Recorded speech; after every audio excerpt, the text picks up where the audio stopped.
Hello, good morning.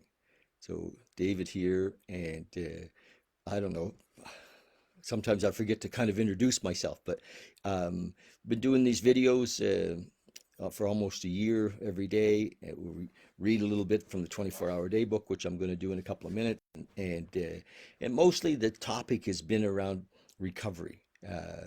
Recovery from addiction, recovery from alcoholism,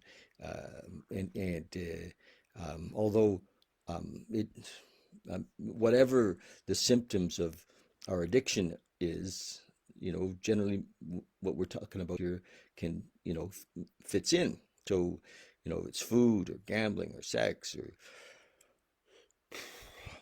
the list goes on and on and on of things that we are living in addiction with. So today I wanted to just talk a little bit, maybe for a few minutes. If you stay with me, we'll do this. I'll read this in a few minutes, the 24-hour day book, and then we'll do a really short little sit at the end of this talk. So um, it's interesting that a fellow reached out to me today, and I hear from lots of guys. I mean, I get lots of calls, and it's great. I love to be here. I mean, my whole purpose in life is to take those calls, and but of the many over the years that I've had, often they call in a desperate situation.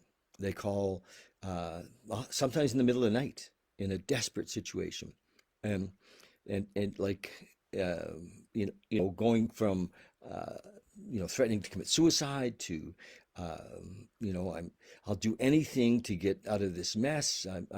I'm in a terrible way, and sometimes they'll call and they're actually they're using or they're drunk, and I take the calls, and because it's hard. They're in pain. It's a painful place to be, and so often those calls are calls of out of desperation, and and it takes a little humility comes out of desperation sometimes, and so the humility allows them to make the call, and they'll get a start. They'll say, okay, I've got to stop this. I have to stop using, or I have to, my wife's leaving, or I'm losing my driver's license. I can't work. I'm going, the list goes on and on of, I just can't live this way. It's just, and I've heard all of those things, and they're sincere. They're like, they mean it. They really mean it. I know that. And because I've meant it. And and then so they sometimes they get started. They're going to some meetings. They're like, okay, we're on the go here, and they recognize that they need a higher power, and that they just can't, they can't find their way out of the maze, you know themselves. They just can't find their way out, and so our job is to shine the light so they can find their way out. But often what happens, and this is the troubling thing about the disease of addiction and alcoholism, is that the disease is, as soon as things start getting better a little bit, um, the wife's talking to them again, they're allowed to see the kids, whatever. So things are, they got the job back, um, a variety of things that do, start to go right. And it might be, a week or a year later that they're like, wow, you know, shit, maybe I've been making too big a deal out of this. And it's just, it is the nature of the disease. So know that, that ego will come back and say, you got this. What are you doing? So, you know, I wrote a little piece this morning. I was sitting here and trying to think about what we're going to say. It said, reaching out for help is tough for alcoholics and addicts. Reaching out, not easy for anybody, asking for help. The ingredient of humility, often driven by desperation, is necessary. No one wants to admit defeat or surrender, right? We don't. And I get it. Without complete surrender, little headway can be made. And that's the bottom line. That's step one. But how do we hang on to that surrender? How do we, go deep into that, and so that we completely change our foundation? So we recognize that, we need to rely on this higher power, and And how do we build a relationship with that when we have lots of prejudice against this idea of a higher power, when we have lots of fear around this idea of higher power, we have lots of, I'm not worthiness around the higher power. So there's some work to be done to build that relationship. It doesn't just come overnight. And well, it does for some, but um, it comes in a flash sometimes. The awareness is like, oh my God, no pun intended. And I wrote here that I have known hundreds of desperate alcoholics and addicts that sincerely reached out in very hard circumstances and really seemed to be finished and ready to begin life on a new footing. And when life improved a bit, the old ego returned with a vengeance and took over the show. And that can happen. So, how do we guard against that? And some of the beautiful ways that what we've incorporated in these 12 steps, and what's been incorporated in these 12 steps to help us to build a foundation, but also then to build a community in that foundation. Each one of us can have, innumerable people that we're working with and helping. And as we help others find their way out, these people become our friends and they become our community, and we get to know their families, and that that love is the healing love that keeps things together. So I wrote, hard to hear that we can't trust our mind. And that's a big one. I mean, I talk to lots of guys and they're like, geez, don't tell me that, David, that I can't trust my thoughts, and then I see it. People come into the program and they miss it. They think, well, I've got to heal my trauma. Well, we'll talk about your trauma. I think that's important. Let's talk about it. Let's talk about it. Let's create awareness around it. But what we've learned is that we can't fix ourselves. Not, it's nice to say, yeah, I'm not broken, but guess what? When you're sitting in jail and because you screwed up again, you went back out, there's something amiss, and it's something that we can't fix. So, like Jung said in the very, Carl Jung uh, said that we needed a complete psychic change, but I cannot facilitate that change for myself. And you cannot facilitate it for yourself. I've read all the books. Oh my gosh, hundreds and hundreds of them in recovery, trying to find this freedom. But the freedom for me came out of completely surrendering my whole story, and surrendering my thoughts. Recognize that they're not my thoughts, that I am not my thoughts. Anyway, sounds a little far-fetched, but if you really want to have happy, joyous, and free life, it's possible through the steps in the program. So, and I don't know, I'm not pitching it, I'm just telling you that's the deal. So the addict and the alcoholic often go back out because ego creeps in and says, hey, we can run the show. All right. And the last thing I wrote is that we must surrender and nurture a God consciousness as our new foundation. So that's the deal, and it's worth it. Okay, I'm going to read now from our little book here, and because I never know what it's going to say. What's the date? What is the date? The date is the 30th. Oh my gosh. Is there 31 days in this month? There must be. Yeah, March the 30th. There it is. It says, I love this little book. It's great. It was written in 1954, so sometimes it's a little, um, the language is old. But before, he said, I met the 12 steps, or I met AA, I was very unloving. From the time I went away to school, I paid very little attention to my mother and father. I was on my own, and I didn't even bother to keep in touch with them. After I got married, I was very unappreciative of my wife. Many a times I left her flat while I went out to have a good time. I paid very little attention to our children and never tried to understand them or make pals with them. My new friends were only drinking companions, not real friends. So, I mean, that is often the life of the addict and the alcoholic. Meditation for today: be quiet, be calm, be true. Do not get emotionally upset by anything that happens around you. Feel a deep inner security in the goodness and purpose in the universe. Be true to your highest ideals.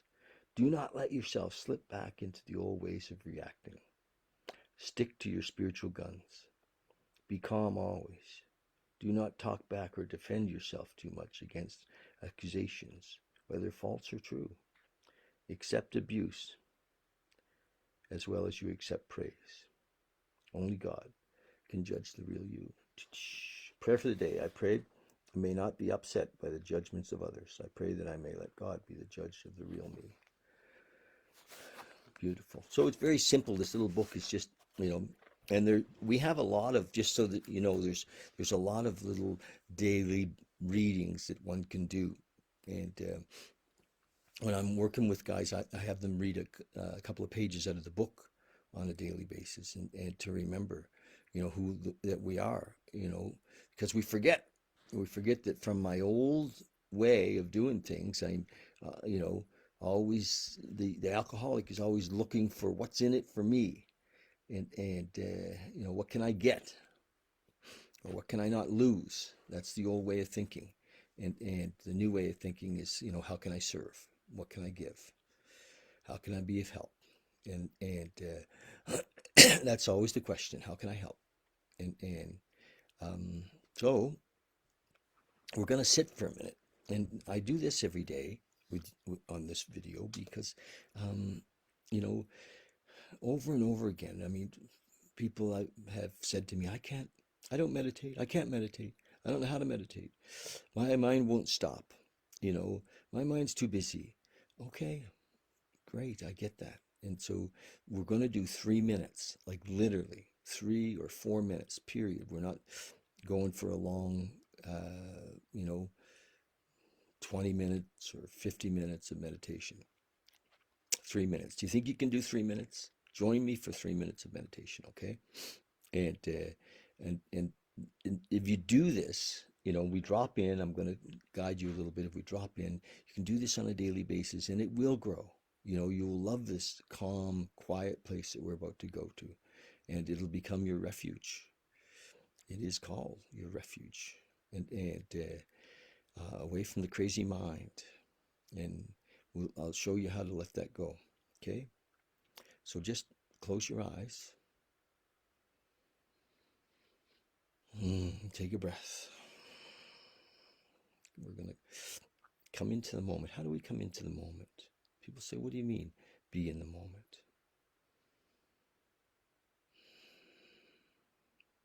So the whole process that happens in the 12 steps in AA, we say be here one day at a time. So we break life into 1-day packages. All right? In this situation, we're going to bring it down even smaller into moment-to-moment packages. So be here now. One of the best ways to kind of come into this moment, to make sure we're really here, is to focus a bit on our body. Just recognize that, wherever you're sitting, you can feel the chair, the couch underneath you. You can feel your shoulders. Be here in your body. Your breath is a beautiful way to bring yourself into your body. Be here in your body.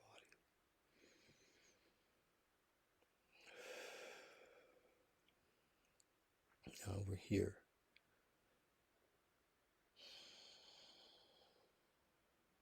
Just listen to my voice for a second.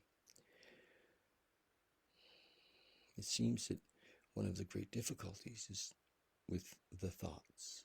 So recognize, or let's entertain the possibility that the thoughts that come up are actually not you, that you are not your thoughts, that they're random, they're spontaneous, they come from God knows where. So we're just for a minute going to be here enough not to pay any attention to them. If thoughts of fear come up, Just remember that we have a little prayer in the 4-step. God, remove my fear. Show me what you'd have me to be. Thoughts of resentment come up. We have a little prayer in the 4-step. It says, God, save me from being angry. Show me how I can be helpful. Just be here. Know anything that's happening around us brings us into the moment. If there's sounds, include them. Back to the breath.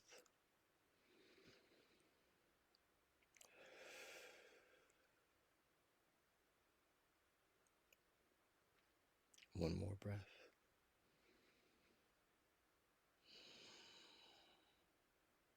So this is a practice. Be quiet. Find the quietness. Find the stillness. Find the oneness, the isness in this moment. We practice this at least daily and maybe even more often.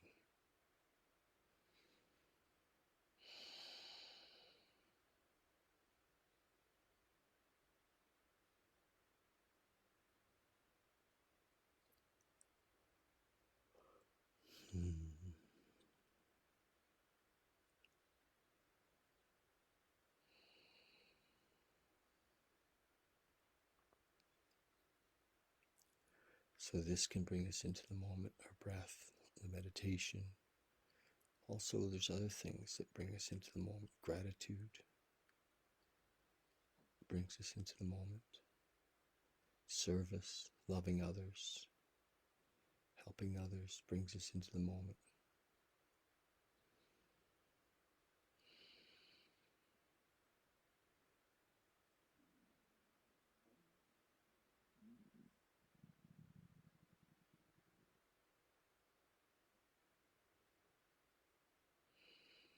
Practice this every day. So I'm just going to leave you here. You can stay in this quiet space as long as you want. No need to rush out. There's freedom here.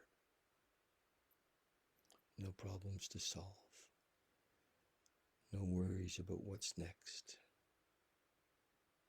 There's just now. In this moment, nothing's missing. Absolutely nothing is missing. We're complete.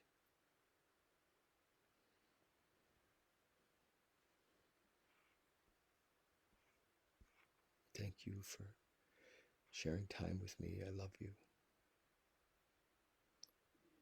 Remember, no matter what we've done or haven't done, we are worthy of love. We are love. Thank you.